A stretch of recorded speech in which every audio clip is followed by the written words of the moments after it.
97.1 FM Talk. St. Louis Conservative. Tech Talk Tuesday with George Rosenthal of ThrottleNet. ThrottleNet.com. Oh, yeah, he's back with us with plenty of topics to discuss, including a robot that ran a half marathon. How are you, George? Good afternoon. Good. Thanks for having me back. And yes, a half marathon by a robot. My favorite part of that story is that, this is actually maybe not so funny, but there was a video that came out today where a guy yesterday in the Boston Marathon was cramping so badly, he's running toward the finish line, and he can't even get up. And there's another runner that comes, and a couple of people pick him up, and they help him, and it was awesome. But the damn robot fell down, too, in the home stretch, didn't it?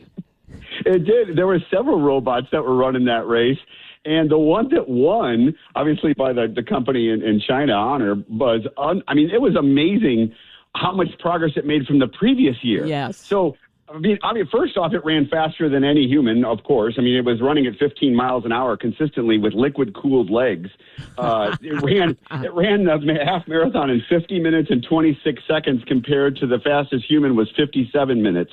So it's 7 minutes faster than the person. But what was really wild was last year in 2025, it took 4 minutes to change its batteries because it had to shut down completely and reboot the software. This year, this is what was so crazy, this year it took 10 seconds, and it's a hot-swappable battery that never lost, they actually said consciousness, which is scary enough, but the robot never lost consciousness and never had to be rebooted and could do a hot-swappable battery. And next year, the goal is for it to run up to a station, grab a battery, and replace it itself. Dang. In less than 10 seconds. So that's the goal for next year. So explain, because you made reference to this, the liquid cooling technology that the robot had, and there's other applications for this, right? Oh my gosh, yeah, this is going to change industry to where you'll basically be leasing robots for specific jobs that they can work 24/7, 365, because of the way that the joints are now being cooled with this special coolant. That it's a brand new technology in the way that it keeps these joints very, very cool. So the hips, knees, elbows of these robots can run and never shut off and do hot swappable batteries themselves. Whoa. So, yeah. It was really wild to watch this race where people were looking over and kind of looked like they were really aggravated that this robot was crushing it. George, what are some of the applications that you could use like a running robot for? You know what I mean? What's the purpose? Yeah, well, really the main purpose is to accelerate the technology so that it is, even if they're not running, they can run for an entire year without maintenance. The goal is to get them to perfect the technology such that you can throw them onto a manufacturing floor, a warehouse floor, and they just run 24/7, 365 with little to no maintenance. And that's the goal. So the running part necessarily isn't going to be much of a thing, but the main thing is to get the technology to run at 15 miles an hour for a half marathon to see if you can burn the joints out. And if you can't, obviously, then you're going to keep improving that technology so that when they aren't running, it really lasts a long time. Yeah, it's all frightening, and I continue to be scared to death. Your note to me said, look, we've spent a lot of time in the last couple of years talking about AI software, but this is the year when AI gets a physical body, right? Yes, this is when AI gets a physical body and is running on its own, doing things on its own, working around your house on its own, at your office on its own. And people think, oh, well, that's too far off. I'm telling you, researchers, people from MIT, AI experts around the world are all saying within 24 to 36 months, you'll be able to just lease a robot to do whatever you need it to do at your office. We're that close. So wow. This is not something that is far off in generations from now. We're talking 24, 36 months, 2-3 years, robots will be a regular thing. Tech Talk Tuesday, George Rosenthal from ThrottleNet is here. Let's talk about a few other things. The big story yesterday, Tim Cook stepping down from Apple, right? Man. Yeah, what a wild story this is. After 15 years, almost to the month, he'll be out September 1st. And what I'm really excited about, and of course, not to dog Tim Cook, because I've been doing that for years, but he did oversee the greatest growth of any company almost that the country's ever seen. Apple has skyrocketed in his tenure. I think, though, his time is up. in the way that innovation hasn't really taken hold until this year. I mean, this year, we still have the foldable iPhone coming. I cannot wait for the foldable iPhone. And I know, Sue, you got to give me some trouble. I That's agree. what I'm Samsung's thinking. had them forever. Yep. But we're also getting the smart glasses to compete with Meta Ray-Ban glasses later this year. But you know, again, we talked about this before. Steve Jobs has got to be rolling over in his grave when he has his competitor Google powering Siri come July. Right. And you know, that kind of thing really is what took everybody by surprise, and that the AI failure of Apple. And I think, you know, Tim Cook's saying he only wanted a 15-year run at this.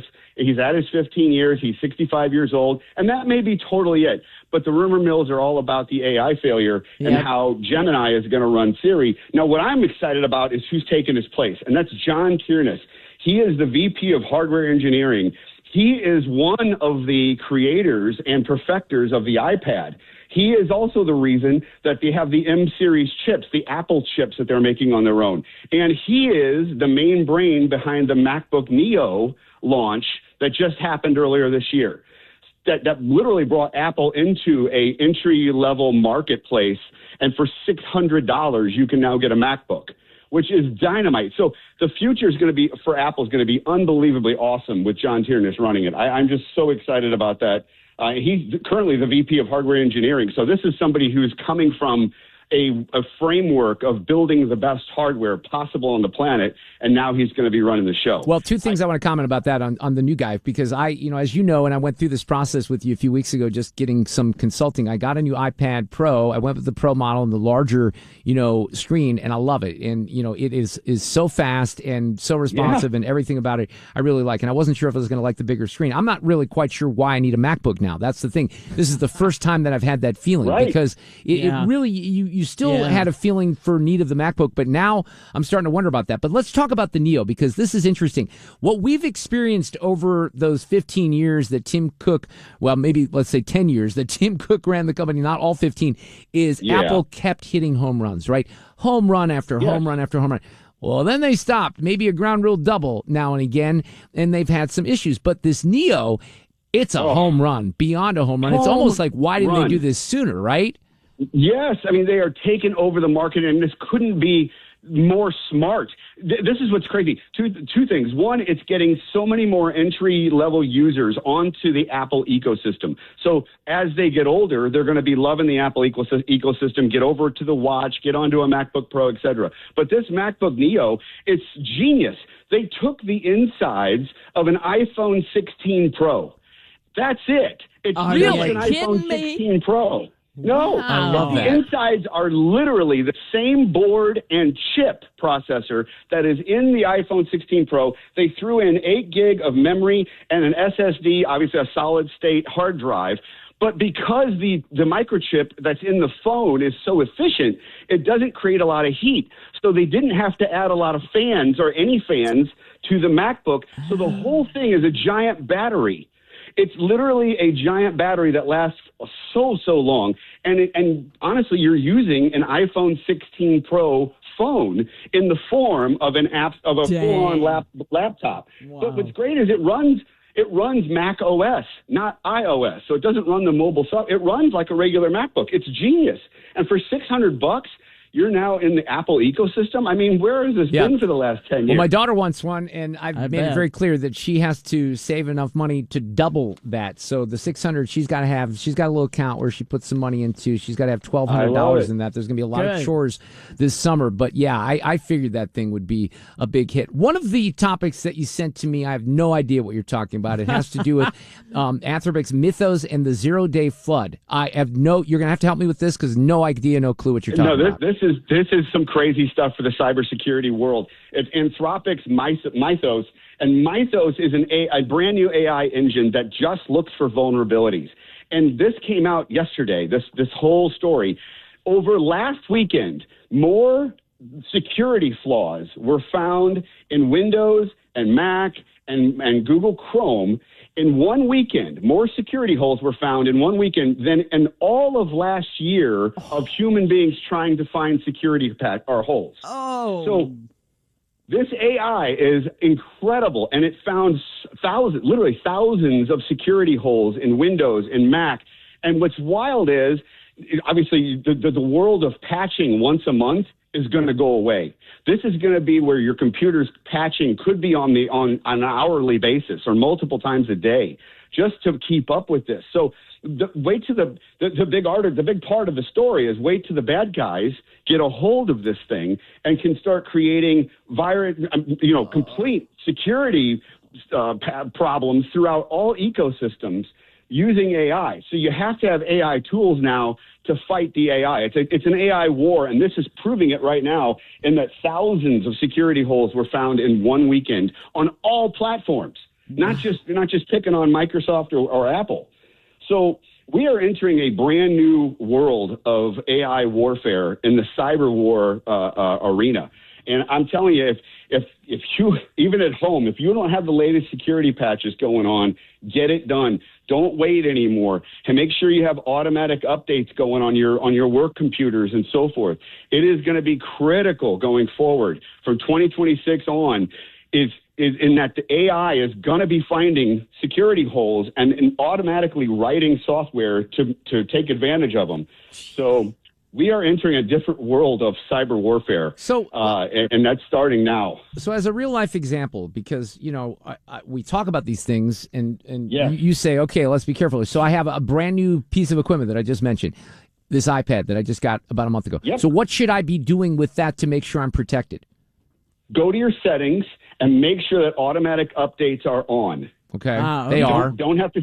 Yep. Make sure your automatic updates are on, and then on Google Chrome, make sure your updates are on your browser. If you're using Google Chrome, if you're using Safari, same thing. Whatever web browser you're using, make sure that the update patches are automatically applied. If it tells you need to restart the browser, just restart it. It'll reopen the tabs for you so you don't lose anything. But it's very critical now that you're always doing security patches. It's going to get tiresome, but you know what's going to happen is AI will eventually get built in and will automatically be doing patches and solving the problem. But for right now, make sure you're doing as many software updates that are out there because these are also zero-click vulnerabilities, meaning you can go to a website that's been infected and it will infect your entire ecosystem based on the type of without a click. And you'll be like, well, I didn't click on anything. Well, if you went to the wrong website, you can get completely infiltrated based on how these new viruses, I hate to say the word virus, but how these new malware systems are being written. Holy cow. George, if I haven't gotten a new regular laptop in probably 6 or 7 years, do I just wait for a few years for these to come up? I mean, or do you buy now? And you see what I mean? It seems like we're at a point where stuff is just going to go crazy from here on out. Well, you're always best to be on the latest iOS operating system. So if you're on an older version of Windows, try and get a machine that can run the latest Windows. Okay. So, Windows 11, because that is where the security patches are going to come into play. If you have a device that's 5 to 7, even older, you probably aren't getting regular updates because the software manufacturer, whether it be Microsoft or Apple, may not be doing any more security patches for an older system. Got it. And they will literally stop sending you patches. And you don't know anything, but you're way behind in the versioning, and then you go to one wrong website, and your whole laptop's gone. That's terrifying. It's so funny because as an Apple guy, when I hear you say Windows, I think... Isn't that great? I do not miss Windows. Oh, my God. I hated Windows. Maybe it's better than it was 15 years ago, but my God, it was bad at the time. That's all I know. Anything else you want to toss in here before we get moving? George, another great edition of Tech Talk Tuesdays. Well, thank you very much. No, the key thing is keep the updates going. If you're going to do a MacBook Neo, I would put your order in now. They have sold out every single manufactured scheduled device for the rest of the month.